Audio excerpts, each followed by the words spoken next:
അസ്സാം വലൈക്കും dear friends. ഇന്നത്തെ നമ്മുടെ സ്പെഷ്യൽ നിങ്ങൾ ആരും ഇതുവരെയും ട്രൈ ചെയ്ത് നോക്കിയിട്ടില്ലാത്ത ഒരു അടിപൊളി വെറൈറ്റി റെസിപ്പിയാണ്. നമ്മുടെ ഈ വീഡിയോ കണ്ടുകൊണ്ടിരിക്കുന്ന സമയത്ത് നിങ്ങൾക്ക് ഇഷ്ടപ്പെടുകയാണെങ്കിൽ ഒന്ന് ലൈക്ക് ചെയ്തേക്കണേ. അതുപോലെ തന്നെ നമ്മുടെ ഈ ചാനൽ ആദ്യമായിട്ട് കാണുന്നവരും ഇതുവരെയും സബ്സ്ക്രൈബ് ചെയ്യാത്തവരും പ്ലീസ് ഒന്ന് സബ്സ്ക്രൈബ് ചെയ്തേക്കണേ. ഞാനിടുന്ന വീഡിയോസ് ഉടനടി കിട്ടുന്നതിനായി സബ്സ്ക്രൈബ് ബട്ടന്റെ തൊട്ടടുത്ത് കാണുന്ന ബെല്ലൈക്കൺ കൂടി ക്ലിക്ക് ചെയ്തിട്ട് ഓൾ എന്ന ഓപ്ഷൻ എനേബിൾ ചെയ്യാനും മറക്കല്ലേ. അപ്പോൾ ആദ്യം തന്നെ ഇതിനായിട്ട് ഒരു ബൗളിലേക്ക് 250 ml കപ്പിന് 2.5 കപ്പ് മൈദ ഇട്ട് കൊടുക്കാം. മൈദയ്ക്ക് പകരം നിങ്ങൾക്ക് ഗോതമ്പ് പൊടിയും എടുക്കാവുന്നതാണ്. രണ്ടാമത്തെ കപ്പ് മൈദ ഇട്ട് കൊടുക്കാം. ഒരു 1/2 കപ്പ് മൈദയും കൂടി ഇട്ട് കൊടുക്കാം. അപ്പോൾ ഇതുപോലത്തെ അളവ് കപ്പില്ല എന്നുണ്ടെങ്കിൽ വീട്ടിൽ കുറച്ച് വലിപ്പമുള്ള ഒരു ഗ്ലാസ് എടുക്കാം. ആ ഗ്ലാസിൻ്റെ വലിപ്പത്തിനനുസരിച്ചിട്ട് മാവും വെള്ളമൊക്കെ അളന്നിട്ടെടുക്കാം. അപ്പോൾ ഇനി ഇതിലേക്ക് ആവശ്യത്തിനുള്ള ഉപ്പ് ചേർത്ത് കൊടുക്കാം. ഞാനിപ്പോൾ 2.5 കപ്പ് മൈദയല്ലേ എടുത്തിട്ടുള്ളത്.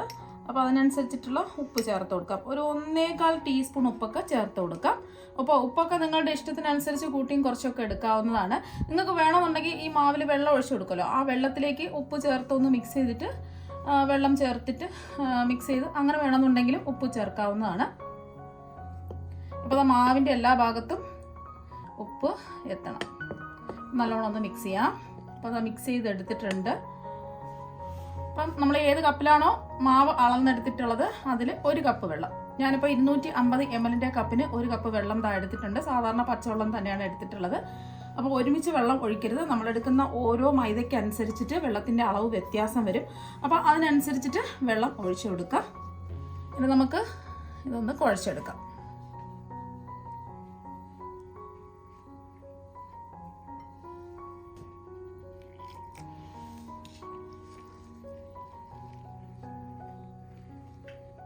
മാവങ്ങ് ഒരുപാട് ലൂസായി പോകാൻ പാടില്ല. നല്ല കട്ടിയായിരിക്കണം, നല്ല സോഫ്റ്റും ആയിരിക്കണം. ആ ഒരു രീതിക്ക് വേണം കുഴച്ചെടുക്കാൻ. മാവ് ഒരുപാട് അങ്ങ് ലൂസായി പോകരുത്.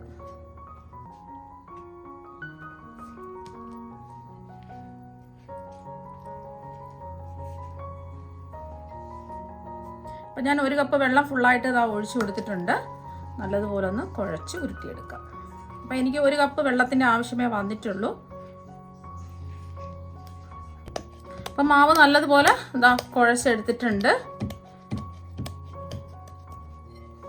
സമയം ഒന്ന് റെസ്റ്റ് ചെയ്യാൻ വേണ്ടിയിട്ട് മൂടി വെക്കാം.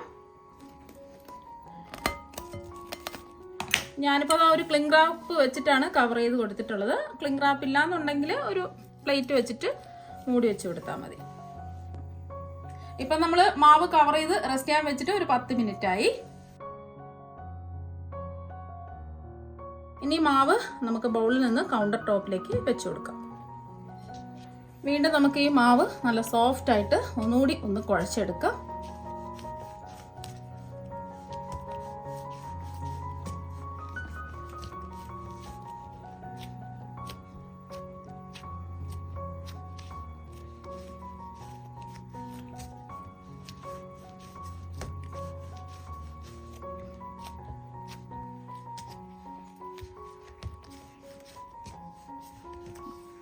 അപ്പോൾ മാവ് ഒന്നുകൂടി ഒന്ന് ഉരുട്ടി എടുത്തിട്ടുണ്ട്. ഇനി നമുക്കിതൊന്ന് പരത്തിയെടുക്കാം.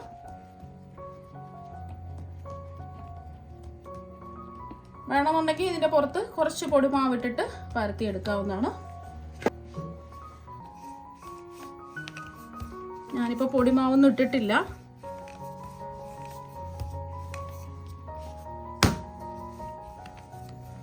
ഒരു സ്ക്വയർ ഷേപ്പിൽ ഒന്ന് പരത്തിയെടുക്കാം.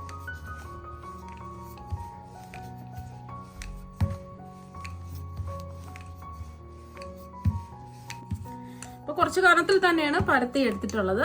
കനം കുറച്ച് പരത്തേണ്ട ആവശ്യമൊന്നുമില്ല. ഒരു കനത്തിൽ പരത്തി എടുത്തിട്ടുണ്ട്. ഇനി നമുക്ക് ഇതിൻ്റെ പുറത്ത് കുറച്ച് ബട്ടർ ഒന്ന് തേച്ച് പിടിപ്പിക്കാം.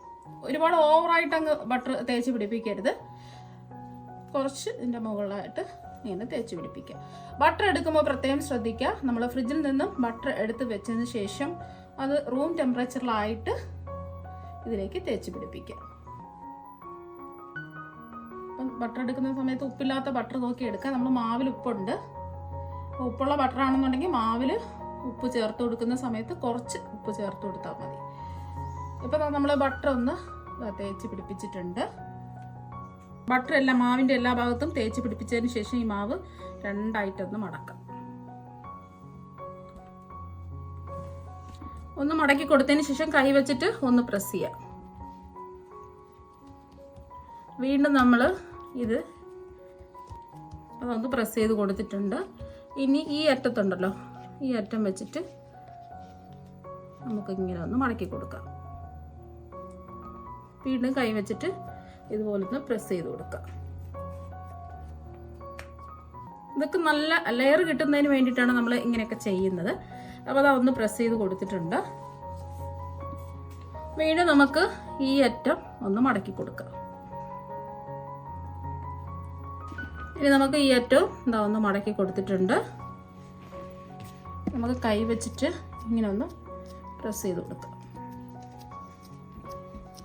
കൈ വെച്ചിട്ടോ റോളർ വെച്ചിട്ടോ ഒന്ന് ചെറുതായിട്ട് പ്രസ് ചെയ്യുകയോ അല്ലെങ്കിൽ പരത്തുകയോ ചെയ്യുക. അപ്പോൾ അതൊന്ന് കൈ വെച്ചിട്ട് ഒന്ന് പ്രസ് ചെയ്ത് കൊടുത്തിട്ടുണ്ട്. വീണ്ടും നമുക്കിതൊന്ന് മടക്കി കൊടുക്കാം.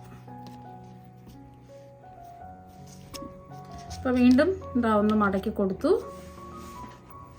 വീണ്ടും നമുക്ക് കൈ വെച്ചിട്ട് ഇതുപോലെ ഒന്ന് പ്രസ് ചെയ്ത് കൊടുക്കാം.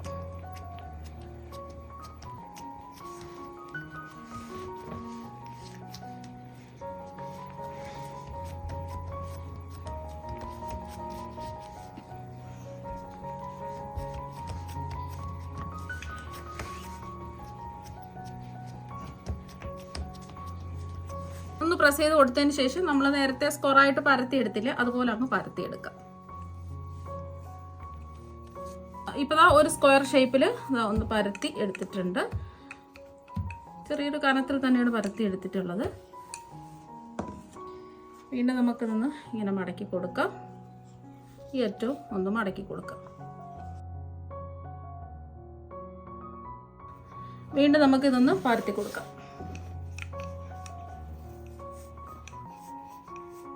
ചെറുതായിട്ടൊന്ന് പരത്തി കൊടുക്കാം.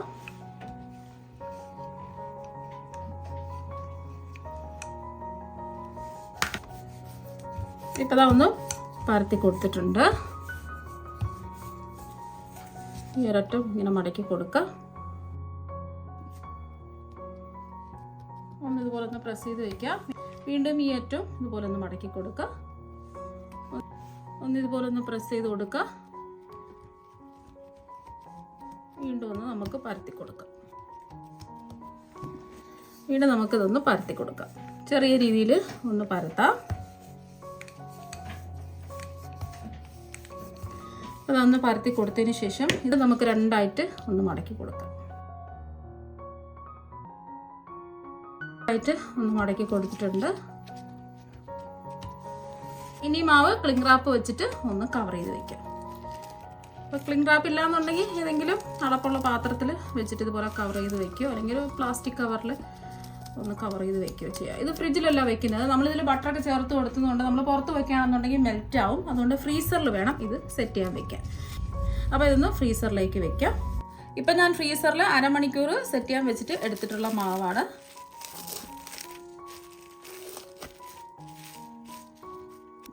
ഇനി മാവൊന്ന് കട്ട് ചെയ്യാം.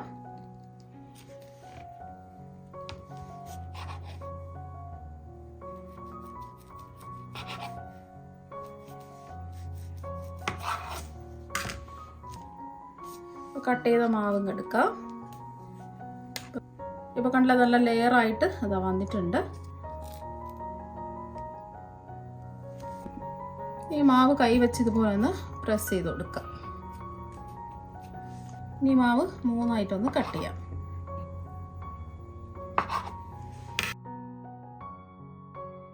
കട്ടിയിൽ നിന്നും ഒരു പീസ് മാവ് എടുക്കാം. അപ്പോൾ നമ്മൾ കട്ട് ചെയ്തില്ലേ മാവ്, അതൊന്ന് പരത്തിയെടുക്കാം.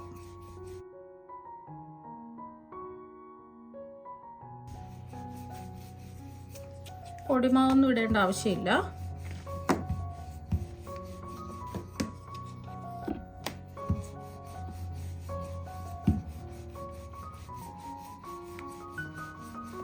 കനം കുറച്ച് വേണം പരത്തിയെടുക്കാൻ. ഇപ്പോൾ അതാ കനം കുറച്ച് പരത്തി എടുത്തിട്ടുണ്ട്. പൊട്ടി പിടിക്കുകയാണെന്നുണ്ടെങ്കിൽ കുറച്ച് പൊടിമാവിട്ടിട്ട് പരത്തിയെടുക്കുക. കനം കുറച്ച് പരത്തിയെടുക്കുക. ബാക്കിയെല്ലാം ഇതുപോലെ പരത്തിയെടുക്കുക. ഇനി നമ്മൾ പരത്തിയെടുത്ത മാവ് വെച്ച് കൊടുക്കുന്നതിന് വേണ്ടിയിട്ട് 4 ബൗൾ എടുത്തിട്ടുണ്ട്. ഇനി നമ്മൾ പരത്തിയെടുത്ത മാവ് ഈ ബൗളിലേക്ക് വെച്ച് കൊടുക്കാം.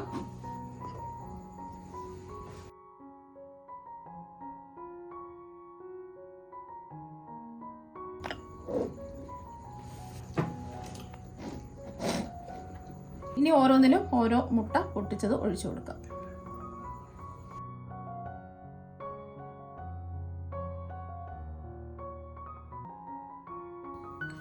നാല് കോഴിമുട്ട പൊട്ടിച്ച് ഒഴിച്ചു കൊടുത്തിട്ടുണ്ട്. ഇനി ഇതിലേക്ക് ആവശ്യത്തിനുള്ള ഉപ്പിട്ട് കൊടുക്കാം. ഒരു നുള്ള് ഉപ്പിട്ട് കൊടുക്കാം.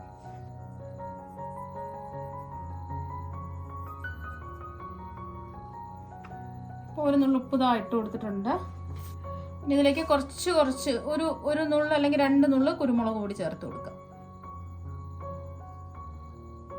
ഇത് നമ്മൾ മുളക് പൊടി പച്ചമുളകൊന്നും ചേർക്കുന്നില്ല. വേണമെന്നുണ്ടെങ്കിൽ ചേർത്ത് കൊടുക്കാം. ഞാനിപ്പോൾ കുരുമുളക് പൊടി മാത്രമേ ചേർക്കുന്നുള്ളൂ. ഇനി ഇതിലേക്ക് ഓരോ ടീസ്പൂൺ വീതം സവാള ചെറുതായിട്ട് കുഞ്ഞായിട്ട് കട്ട് ചെയ്ത് ചേർത്ത് കൊടുക്കുക. നല്ല പൊടിയായിട്ട് വേണം കട്ട് ചെയ്യാൻ.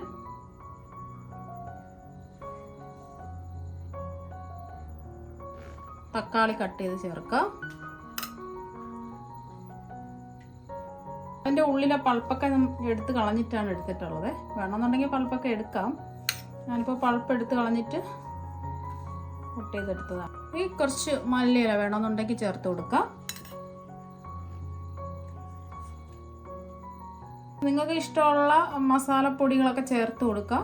ഞാനിപ്പോൾ ഇത്ര കുരുമുളക് പൊടി മാത്രമേ ചേർക്കുന്നുള്ളൂ. നിങ്ങൾക്ക് വേണമെന്നുണ്ടെങ്കിൽ ഗരം മസാലപ്പൊടി ഒക്കെ ചേർത്ത് കൊടുക്കാം. ഒരു ചെറിയ കഷ്ണം ബട്ടർ ഇട്ട് കൊടുക്കാം. ഞാനിപ്പോൾ എടുത്തിട്ടുള്ളത് ഉപ്പുള്ള ബട്ടറാണ്. അതുകൊണ്ട് ഈ പച്ചക്കറിയുടെ മുകളിൽ നമ്മൾ തക്കാളി അതുപോലെ തന്നെ സവാളയുടെ മുകളിലായിട്ട് ഉപ്പിടേണ്ട ആവശ്യമില്ല. അപ്പം ഉപ്പില്ലാത്ത ബട്ടറാണെന്നുണ്ടെങ്കിൽ ഒരു പിഞ്ചൊന്നും വേണ്ട, ശകലം ചെറുതായിട്ട് ഒരു പൊടിക്ക് ഉപ്പ് വിതറി കൊടുക്കുക.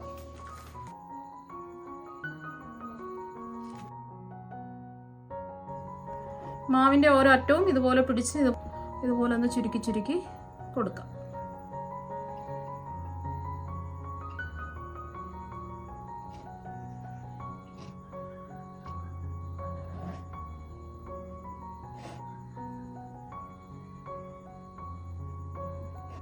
അപ്പോൾ എല്ലാം ഒന്ന് ചുരുക്കി എടുത്തിട്ടുണ്ട്. ഇനി ഇതെല്ലാം കൂട്ടൊന്ന് പ്രസ് ചെയ്യാം. പുറത്ത് പോവാത്ത രീതിയിൽ ഇതുപോലെ ഒന്ന് പ്രസ് ചെയ്ത് കൊടുക്കുക. അപ്പോൾ ഈ ഒരു രീതിക്കാണ് റെഡിയാക്കി എടുക്കാൻ. അപ്പോൾ എല്ലാം റെഡിയാക്കി എടുത്തിട്ടുണ്ട്. നല്ലതുപോലെ ഒന്ന് പ്രസ് ചെയ്ത് ഒട്ടിച്ച് വെച്ച് കൊടുക്കുക. ഇനി ബൗളിൽ നിന്ന് നമുക്ക് ഈ മാവ് അങ്ങ് എടുക്കാം. കണ്ടില്ലേ, ബൗളിലൊന്നും ഒട്ടി പിടിക്കുന്നില്ല. നമ്മൾ എണ്ണയൊന്നും ബ്രഷ് ചെയ്ത് കൊടുത്തിട്ടില്ല. ഇപ്പം ഞാനൊരു ബേക്കിംഗ് ട്രേ എടുത്തിട്ടുണ്ട്. ഇതിൻ്റെ മുകളിലായിട്ടൊരു ബട്ടർ പേപ്പർ വെച്ച് കൊടുത്തിട്ടുണ്ട്. ഇതിങ്ങനെ വെച്ച് കൊടുക്കുക. കുറച്ച് അകത്തി ഇതുപോലെ വെച്ച് കൊടുക്കുക. അപ്പോൾ ഇതുപോലെ കമഴ്ത്തി വേണം വെച്ച് കൊടുക്കുക. ഞാനിപ്പോൾ ഒരു 4 എണ്ണമാണ് വെച്ച് കൊടുത്തിട്ടുള്ളത്. ഇനി ഇതിൻ്റെ പുറത്തായിട്ട് ഒരു മുട്ട ഒന്ന് അടിച്ചെടുത്ത് വെച്ചിട്ടുണ്ട്. ഞാൻ മുട്ട ഒന്ന് ബ്രഷ് ചെയ്ത് കൊടുക്കാം.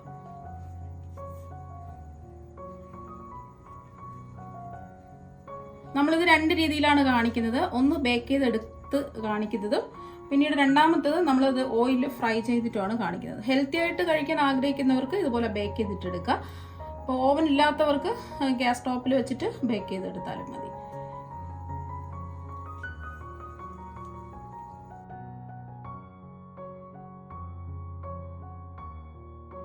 മുട്ട ഒന്ന് ബ്രഷ് ചെയ്ത് കൊടുത്തിട്ടുണ്ട്. ലൈറ്റായിട്ട് ഒന്ന് ബ്രഷ് ചെയ്ത് കൊടുത്താൽ മതി. കുറച്ച് വെള്ള എള്ള് ഇതിൻ്റെ മുകളിലായിട്ട് ഇട്ട് കൊടുക്കാം. ബേക്ക് ചെയ്യുന്നതിന് മാത്രമേ ഇങ്ങനെ എള്ള് ചേർക്കുന്നുള്ളൂ. ഫ്രൈ ചെയ്തെടുക്കുമ്പോൾ എള്ളിൻ്റെ ഒന്നും ആവശ്യമില്ല.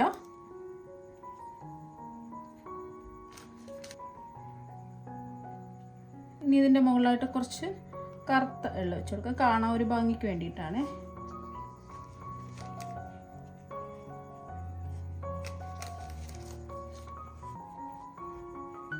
180 ഡിഗ്രിയിൽ 5 മിനിറ്റ് പ്രീ ഹീറ്റ് ചെയ്ത ഓവനിൽ ഒരു 20 മുതൽ 25 മിനിറ്റ് വരെ നമുക്ക് ബേക്ക് ചെയ്തെടുക്കാം. 20 മിനിറ്റ് ആകുമ്പോൾ നോക്കുക, നല്ലൊരു ഗോൾഡൻ നിറം ആകുന്നത് വരെ ഇതൊന്ന് ബേക്ക് ചെയ്തെടുക്കണം. ഓവൻ ഇല്ലാത്തവർക്ക് വേണ്ടിയിട്ട് ബാക്കിയിരിക്കുന്നത് ഇതുപോലെ ഒന്നാക്കിയിട്ട് ഫ്രൈ ചെയ്തെടുക്കാം. ഇതുപോലെ കമഴ്ത്തി വേണം ഇട്ട് കൊടുക്കുക. ചൂടാക്കി കിടക്കുന്ന എണ്ണയിലേക്ക് ഇട്ടാൽ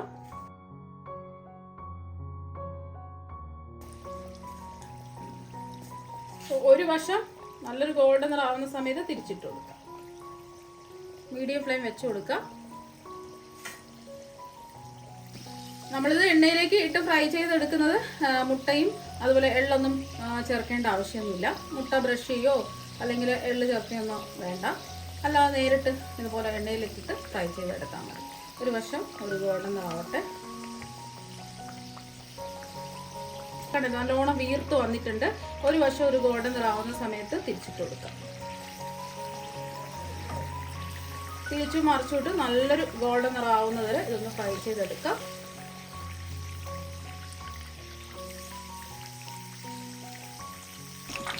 ഇപ്പോൾ നല്ലൊരു ഗോൾഡൻ നിറം ആയിട്ടുണ്ട്. ഇനി നമുക്ക് എണ്ണയിൽ നിന്ന് കോരി മാറ്റാം.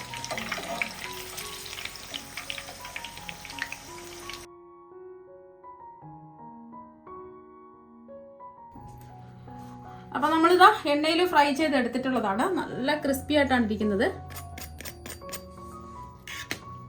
കണ്ടല്ലേ, നല്ല കാണാൻ നല്ല അടിപൊളിയായിട്ടിരിപ്പുണ്ട്. നല്ല മൊരിഞ്ഞ് അടിപൊളിയായിട്ട് തരിപ്പുണ്ട്. നല്ല ചൂടാണ്. കണ്ടല്ലേ, അടിപൊളിയായിട്ട് ഇതാ കിട്ടിയിട്ടുണ്ട്.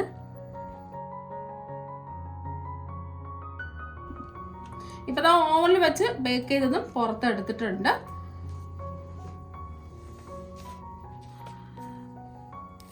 കണ്ടില്ലേ, ഉള്ളിൽ നല്ല സോഫ്റ്റ് ആയിട്ട് ഇരിപ്പുണ്ട്. ഇനി ഇതൊന്ന് മുറിച്ചും കൂടെ കാണിച്ചു തരാം.